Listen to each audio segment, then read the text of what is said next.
বাংলাদেশ আনসার বাহিনীর বেশ কিছু সদস্যরা ঢাকা থেকে শুরু করে বিভিন্ন এলাকাতে তাদের এক দফা দাবি নিয়ে একটা আন্দোলন করছে এবং গত প্রায় 1.5-2 সপ্তাহ থেকে আমরা দেখতে পাচ্ছি।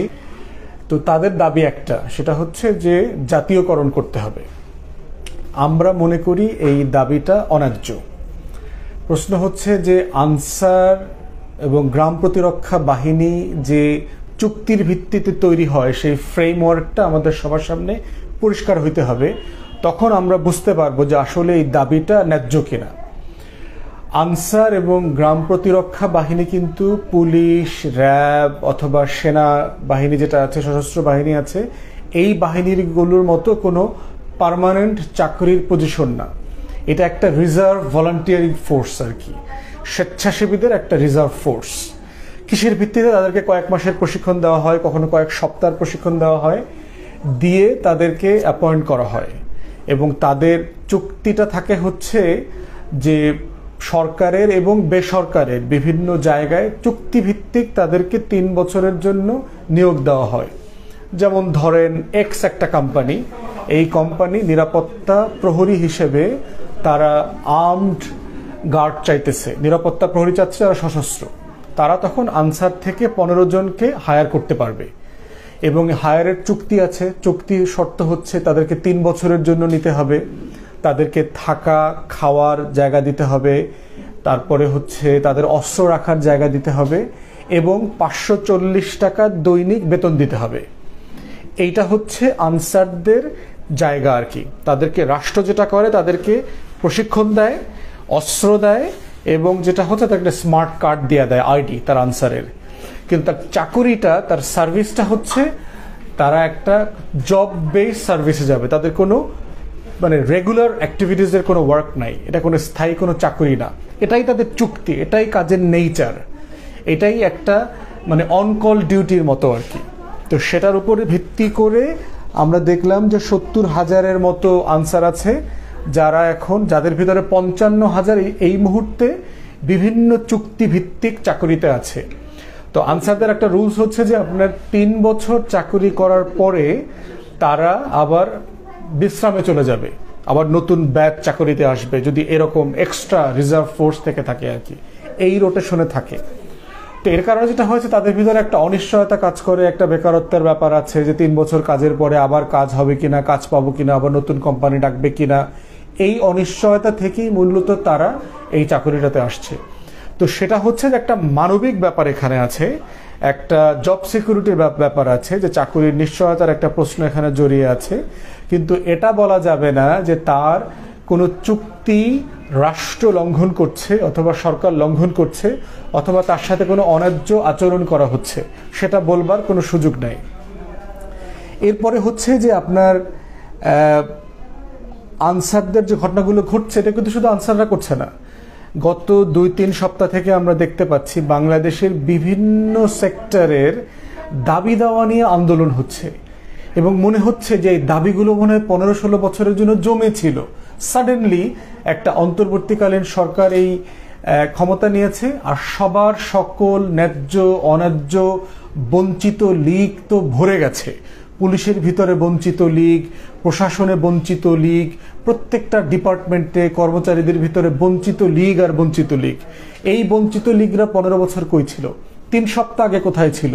তাদের যে মহান দেশনেত্রী লক্ষণ সেনের মতো পালিয়ে চলে গেল, তার পতনের আগ পর্যন্ত এই দাবি দাওয়াগুলো মনে আসে নাই কেন? কেন তারা এগুলো রেজ করলো না?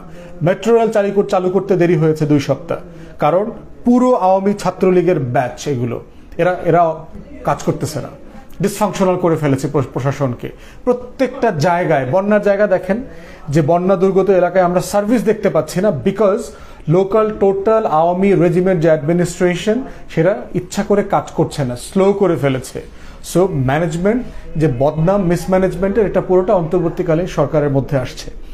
এবং এই বাস্তবতায় এই যে প্রত্যেকটা দাবি দেওয়ার পিছনে দেখবেন যে কদিন আগে দেখলাম আমরা যে সংখ্যালঘু ব্যানারে ব্যাপক তাদের অধিকার, তাদের জমি জমা, তাদের বাড়িঘর লুণ্ঠিত হচ্ছে, এটা সেটা, এবং ভারত থেকে শুরু করে সবাই এই মিথ্যাচারে অংশগ্রহণ করেছে।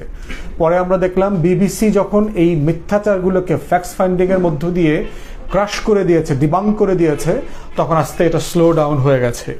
তো ঠিক একইভাবে আনসারের যে দাবিগুলো, এটা নিয়ে আমরা আনসারদের সাথে কথা বলার চেষ্টা করেছি অনেকের সাথে, ভাই হঠাৎ করে এই দাবিগুলো আসলো কোত্থেকে। তো তারা বলল যে আগে দাবিগুলো করতে চাইলে আমাদের যে ব্যাটালিয়ন কমান্ডার থাকে, আমাদের যে ইমিডিয়েট সিনিয়র লিডারশিপ থাকে, তারা ডিসকারেজ করতো, চুপচাপ থাকতে, এটা দাবি দেওয়া তুলতে দিত না। কিন্তু ইদানিং নাকি ওই ব্যাটালিয়ন কমান্ডার যারা আছে, যারা লোকাল রেজিমেন্ট কমান্ডার আছে, তারা নাকি উস্কানি দিয়েছে এদেরকে, হ্যাঁ আপনারা মাঠে নামেন, আন্দোলন করেন, এটা সময়, বৈষম্য, এটা সেটা। এবং আমরা খবর নিয়ে জানতে পেরেছি এই যে বিভিন্ন জায়গায় জায়গায় সোকল ব্যাটালিয়ন কমান্ডার আছে আনসারের, গ্রাম প্রতিরক্ষা বাহিনীর, এগুলো সবগুলো হচ্ছে এই আমলের রিক্রুটেড এবং সাবেক ছাত্রলীগের ছেলেপেলে অথবা সংখ্যালঘু সম্প্রদায়ের জনগোষ্ঠী। এরা সম্মিলিতভাবে আনসারের ভিতরে একটা উস্কানি দিয়ে একটা ডিসিপ্লিন ফোর্সকে মিউটিনির দিকে নিয়ে যাচ্ছে, বিদ্রোহের দিকে নিয়ে যাচ্ছে। এবং আমরা তত্ত্বাবধায়ক সরকার অথবা অন্তর্বর্তীকালীন সরকারে যারা আছেন, দায়িত্ব পালন করছেন, স্বরাষ্ট্র উপদেষ্টাকে আমার খুবই দুর্বল চিত্তের লোক মনে হয়েছে, খুবই he doesn't know what is required of, এবং একের পর এক ভুল ডিসিশন নিচ্ছে দেখতে পাচ্ছি, ডিসাইসিভ কোনো অ্যাকশন দেখতে পাচ্ছি না। সব মিলিয়ে মনে হয়েছে যে he doesn't know what he needs to do. তো এবং এরকম একই সমস্যা আমরা বিভিন্ন ডিপার্টমেন্টে দেখতে পাচ্ছি উপদেষ্টাদের, যে আমরা এটা জানি যে 16 বছরের জঞ্জাল আপনি 16 দিনে পরিষ্কার করতে পারবেন না, কিন্তু দৃশ্যমান একটা সিদ্ধান্ত দেখলাম না গত 3 সপ্তাহে আমরা, যেটা দিয়ে প্রমাণ করা যায় যে you are serious about governing the new administration, এটা আমরা দেখি নাই। তো এই যে সাবেক ছাত্রলীগ দিয়ে আনসারকে ঢেলে সাজানো হয়েছে, এইটাকে শুধু ঢাকারটা চিটাগাংয়েরটা রংপুর থেকে দিনাজপুর এইভাবে করলে হবে না, এদেরকে গ্রেফতার করতে হবে। Mutiny is a serious business. মিউটিনিকে কোনোভাবে সস্তাভাবে, হালকাভাবে ডিল করবার সুযোগ নাই। গ্রেফতার করেন ইমিডিয়েটলি, তাদের যে ট্রাইব্যুনাল আছে, তাদের যে আনসার অথবা হোয়াট এভার আইন এবং ট্রাইব্যুনাল আছে, ট্রাইব্যুনালদেরকে বিচার করে দৃষ্টান্তমূলক শাস্তি দেন অতি অল্প সময়ের ভিতরে, যেন কোনো ফোর্স দুঃসাহস করতে না পারে এই ধরনের সাবেক ছাত্রলীগ এবং আওয়ামী উস্কানিতে পড়ে রাস্তায় এসে সরকারকে এবং রাষ্ট্রকে বিব্রত করতে। কোনোভাবে এটা আমরা অ্যালাউ করতে দিব না। তারপরে যেটা খারাপ লাগলো সেটা হচ্ছে যে সমন্বয়ক যারা আছেন এই বৈষম্য বিরোধী ছাত্র আন্দোলনের, এরা লাইভ করে বিশ্ববিদ্যালয়ের বিভিন্ন জায়গা থেকে ছাত্র জনতাকে সচিবালয়ের দিকে আসতে বলেছে। প্রশ্ন হচ্ছে, এটা তো একটা রাষ্ট্রীয় ব্যাপার, এটা একটা সরকারের সমস্যা, সংকট, সেখানে স্টুডেন্টরা এবং ছাত্র জনতা কেন আসবে? এটা তো মব জাস্টিসের সময় না। আমার ফোর্স কোথায়? আমার পুলিশ কোথায়? এপিবিএন কোথায়? র্যাব কোথায়? সোয়াত কোথায়? সিআরটি কোথায়? আর্ম ফোর্সেস কোথায় যাদেরকে ডিপ্লয় করা হয়েছে? প্রত্যেকটা ফোর্স কোথায়? তাহলে এটা দিয়ে বোঝা যাচ্ছে যে এই অন্তর্বর্তীকালীন সরকারের, বিশেষ করে স্বরাষ্ট্র মন্ত্রণালয়ের এই ফোর্সের উপরে কোনো নিয়ন্ত্রণ নাই, কোনো কমান্ড সিস্টেম ডেভেলপ করে নাই।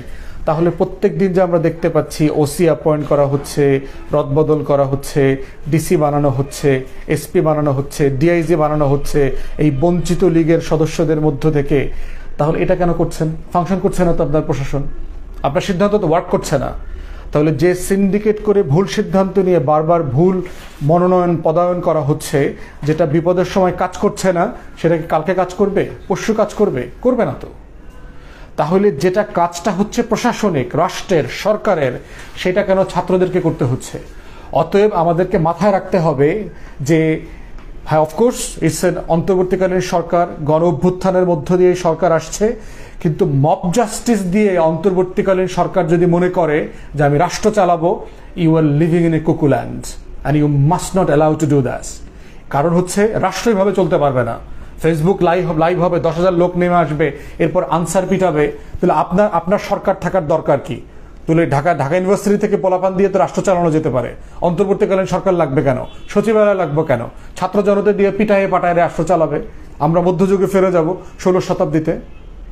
তাহলে যেটা হচ্ছে এটা কোনোভাবেই ফাংশনাল মনে হচ্ছে না। অন্তর্বর্তীকালীন সরকারের যে ন্যূনতম নিয়ন্ত্রণ তার গভর্নেন্সের উপরে, তার প্রশাসনের উপরে, সেটা আমরা দেখতে পাচ্ছি না। ছাত্র সমাজ যেটা করেছে সেটা করতে তারা বাধ্য হয়েছে, আমরা বুঝতে পারছি। এই ব্যাপারে তাদের প্রতি আমাদের কোনো ক্ষোভ নাই, কিন্তু আমরা বোঝার চেষ্টা করছি যে সরকার এইভাবে মব জাস্টিস করে ছেলেপেলেকে উস্কায় দিয়ে কি এই কাজ করতে পারবে? এর আগেও আমরা দেখেছি ইন্টার পরীক্ষা বাতিল করতে হবে, 200-250 ছেলেপেলে সিম্পলি সচিবালয়ে ঢুকে গেল। সচিবালয় তো একটা কেপিআই, কি পয়েন্ট ইনস্টলেশন, রাষ্ট্রের খুবই গুরুত্বপূর্ণ একটা জায়গা, যেটা চারপাশ থেকে রাজনৈতিক মিছিল মিটিং করা নিষেধ, করা যাবে না। সেই সচিবালয় দিব্যি ছেলেপেলে ঢুকে গেল, 200 ছেলেপেলে, 17 তলা নাকি 19 তলা পর্যন্ত চলে গেছে, শিক্ষা মন্ত্রণালয়ে চলে গেছে। কিভাবে গেল? এই যে টোটাল আওয়ামী প্রশাসন ভিতরে ঢুকে আছে, প্রত্যেকটা জায়গায় জায়গায়, রুমে রুমে, চিফ অ্যাডভাইজারের রুমে দেখলাম একই অবস্থা, যে ওখানে যে ডিজি আছে, এক সচিব প্রশাসনের, যে তার কার্যালয়ে তো আওয়ামী ঘরানার লোক, শুধু তাই না, আওয়ামী দালাল টাইপের একটা লোক। এবং সে আজকে কালকে আমরা শুনলাম যে সচিবালয়ের বিভিন্ন মন্ত্রণালয়ে এসে কর্মকর্তাদের সাথে গোপন মিটিং করছে। তাকে আপনি এখনো ডিসমিস করেন নাই কেন? এত দুঃসাহস এই আওয়ামী সচিবদের আসে কোত্থেকে? 84-85 জন সচিব আছে, এই সচিবদের থেকে আপনি এখনো কেন স্ক্রুটিনি করলেন না, স্ক্রিনিং করলেন না? আমরাও বিভিন্ন উপদেষ্টাকে স্ক্রিনিং করে 15-16 জন ওয়ার্কেবল ফাংশনাল সচিবের তালিকা দিয়েছি, বাকি সবাইকে ডিসমিস করতে বলা হয়েছে, রিটায়ার করতে ফোর্স রিটায়ারমেন্টের জন্য বলা হয়েছে। আপনারা কেন করছেন না? জনপ্রশাসন সচিব, সবচেয়ে গুরুত্বপূর্ণ মন্ত্রণালয়ের সচিব, যার মাধ্যমে ট্রান্সফার হয়, এটা হয়, সেটা হয়, তাকে কেন আপনারা এখনো বাদ দেন নাই? তাহলে রাষ্ট্রের যে গুরুত্বপূর্ণ ইনস্টলেশনগুলো আছে, সিদ্ধান্ত মেকিংয়ের জায়গাগুলো আছে, সেগুলো কেন আপনারা হ্যান্ডেল করতে ব্যর্থ হচ্ছেন? কেন এখনো ডিসিএসপিদেরকে বদলি করছেন না আপনারা? কেন ওসিদেরকে, টিএনওদেরকে বদলি করছেন না? 25 জন ডিসিকে বদলি উইথড্র করা হয়েছে ডিস্ট্রিক্ট থেকে, তাদেরকে উইথড্র করে এনে আরো লুক্রেটিভ পোস্টে দেওয়া হয়েছে। এটার নাম ট্রান্সফার। এটা দিয়ে আপনারা গণ অভ্যুত্থানের স্পিরিট এবং মেজাজ দিয়ে নতুন বাংলাদেশে রাষ্ট্র গড়বেন? এটা করা সম্ভব হবে?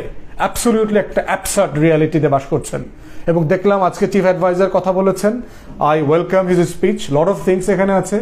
সে বলেছেন 3 তারিখ দিয়ে অনেক কিছু হবে না, কিন্তু আমি তো কোনো গাইডলাইন দেখতে পাচ্ছি না। এই যে একটা অরাজকতা চলতেছে প্রশাসনে, কোনো কিছু ফাংশন করতেছে না। ওসি মামলা নিচ্ছে না, আমাদের লয়াররা বলতেছে শহীদ পরিবারকে নিয়ে 12 ঘন্টা 14 ঘন্টা থানায় বসায় রাখছে, পুলিশের বিরুদ্ধে যেহেতু মামলা, পুলিশ যেহেতু গুলি করে মেরেছে, মামলা নিচ্ছে না। ওই ওসি এখনো থাকে কিভাবে? যারা খুন খারাপি, মারদাঙ্গা, গুম খুনের সাথে জড়িত, এই লোকগুলোকে সরাচ্ছেন না কেন? সেনাবাহিনী তো দেখলাম একই অবস্থা। এখান থেকে ঢাকা থেকে চট্টগ্রাম, চট্টগ্রাম থেকে খুলনা, এই কলেজ থেকে ওই কলেজ, সেখান থেকে সেখানে কাউকে ডিসমিস করে না, কাউকে স্যাক করে না। যে সকল দালাল আওয়ামী লীগের ফ্যাসিবাদকে কায়েম করবার, ধরে রাখবার জন্য চেষ্টা করেছে, তাদের প্রত্যেককে দেখলাম তাদের পদে কোনো না কোনো ফর্মে রাখা হয়েছে, কাউকে ডিসমিস করা হচ্ছে না। এইভাবে এই সরকার চলতে পারবে না, believe me, it's not gonna work. প্রশাসনের উপরে এই যে, এটাই হলো আমরা বারবার বলেছি যে এনজিও সুশীলদেরকে দেয়া যদি রাষ্ট্র পরিচালনার প্রশ্ন আসে, তার মনস্তাত্ত্বিক সংকট আছে সবসময় মধ্যে থাকা, সাইড না নেওয়া, রাজনৈতিক না হওয়া। এই মানসিকতা দিয়ে কোনোভাবে রাষ্ট্র পরিচালনা করা সম্ভব না। বারবার দেখতে পাচ্ছি প্রশাসন বিব্রত হচ্ছে, প্রশাসনকে বিব্রত করা হচ্ছে। এইটা যদি বন্ধ না করা হয় তাহলে অরাজকতা কিন্তু আরো বাড়বে, প্রত্যেকটা ডিপার্টমেন্টে বাড়বে। অতএব আজকে আনসাররা যেটা করেছে সেইটা আমাদেরকে একটা লেসন হিসেবে নেন, ইমিডিয়েটলি সিদ্ধান্ত নেন, এবং কারা কারা কোন জায়গার কোন রিজিওনাল আনসার অধিদপ্তর থেকে, আনসার যে কমান্ড সেন্টার আছে, তাদের যে অফিস আছে, কারা কারা ঢাকায় আসছে মিছিলে আইডেন্টিফাই করেন, প্রত্যেককে 24 ঘন্টার ভিতরে গ্রেফতার করেন। কোনোভাবে মিউটিনি অ্যাকসেপ্ট করা যাবে না। আনসার মিউটিনি যদি সাকসেসফুল হয়, মনে রাখবেন প্রত্যেকটা ফোর্স আপনার বিরুদ্ধে মিউটিনি করবে। কারণ 16 বছরের ছাত্রলীগ, আওয়ামী লীগ, যুবলীগ, গুন্ডা লীগ এবং সংখ্যালঘুদের মধ্য দিয়ে যে আওয়ামী ফ্যাসিবাদ কায়েম হয়েছে, এর কালেকটিভ যে ইনকার্নেশন, সেটা আপনারা বিভিন্ন ফর্মে দেখতে পাবেন। এটা কোনোভাবে আমরা অ্যালাউ করতে পারবো না। বিচার বিভাগে একই অবস্থা চলছে। ন্যূনতম হাইকোর্টের 80 জন বিচারপতিকে ডিসমিস করতে হবে। এরা করাপ্ট, এরা দালাল, এরা অযোগ্য, এরা আওয়ামী লীগের বাটপারি করে ফ্যাসিবাদের বেনিফিট নিয়েছে। হাইকোর্টে কোনো নড়াচড়া দেখতে পাচ্ছি না, বরং এদের একটা ফলস তালিকা বের করে দেখলাম যে বিভিন্ন রাজনৈতিক দলের নেতারা এখন বিচারপতিদের কাছ থেকেও চাঁদাবাজি করতেছে। রাষ্ট্র এভাবে চলবে এই অরাজকতার মধ্য দিয়ে? আপনারা কিছু করছেন না তো। যারা আইন মন্ত্রণালয়ের দায়িত্বে আছেন, এই কোর্ট কাচারির অ্যাপয়েন্টমেন্ট সিস্টেম দেখতে পাচ্ছেন, তারা কি আসলে সাকসেসফুলি চালাইতে পারতেছেন? ডিএজি, এএজি হিসেবে যাদেরকে অ্যাপয়েন্ট করা হচ্ছে, আইন সচিব একটা প্রচন্ড রকম দালাল গোছের মানুষ, তাকে এখনো ডিসমিস করা হয়নি। বিদ্যুৎ সচিব, জ্বালানি সচিব, এই প্রত্যেকটা সচিব লুটপাটের আওয়ামী রেজিমকে বাঁচিয়ে রাখবার জন্য শতভাগ জানপ্রাণ দিয়ে কাজ করেছে, একজনকে ডিসমিস করা হয়নি। কুইক রেন্টালের বিরুদ্ধে আমরা এত কথা বলেছি, আপনারা দায়িত্ব পেয়েছেন, সিদ্ধান্ত নিচ্ছেন না কেন? আমরা যে 15-16 জনের সচিবের স্ক্রুটনি করে স্ক্রিনিং করে বেস্ট অ্যান্ড প্রফেশনাল সচিবদের নাম দিয়েছি, তাদেরকে কোথাও পদায়ন করা হচ্ছে না। বাকি আওয়ামীগুলোকে টাকা পয়সা নিয়ে লুটপাট করে তাদেরকে পদস্থ করা হচ্ছে। এই লুটপাট, বাণিজ্য এবং অরাজকতা মিলে ক্ষমতার প্রত্যেকটা ভরকেন্দ্র নষ্ট হয়ে যাচ্ছে। এইভাবে দেশ চলতে পারবে না, বিশ্বাস করেন, বিলিভ মি। এই অন্তর্বর্তীকালীন সরকারকে বলছি, আমরা আপনাদের কল্যাণকায় চাই, আমরা চাই আপনারা সফল হন, আমরা আপনাদের শুভাকাঙ্ক্ষী। কিন্তু আপনারা গণ অভ্যুত্থানের যে স্পিরিট, সেই স্পিরিট এবং মেজাজকে ধরে নিয়ে রাষ্ট্র যেভাবে পরিচালনা করা দরকার সেটা করতে পারছেন না। ভুল সিদ্ধান্ত নিচ্ছেন। যে ডিসাইসিভ জায়গাগুলোতে সিদ্ধান্ত নেওয়ার দরকার ছিল সেগুলো আপনারা নিতে পারেন নাই। দয়া করে দেরি করবেন না। You must remember that every hour is equivalent to a day and every day is equivalent to year. আপনি কিন্তু সেই সময় পাবেন না রেকটিফাই করবার। এবং আপনারা যদি ব্যর্থ হন, গণ অভ্যুত্থানের শহীদ পরিবার আপনাদেরকে গাদ্দার হিসেবে বলবে, আপনাদেরকে ক্ষমা করবে না। এত লাশ এবং রক্তের বিনিময়ে আপনারা ক্ষমতায় আসছেন। কোনোভাবে যদি এটাকে হতাশ করেন, এদের সাথে আপনারা এই স্পিরিটের মেজাজের সাথে চলতে না পারেন, আপনাদেরকে আমরা ক্ষমা করব না। মাথায় রাখবেন, মনে রাখবেন।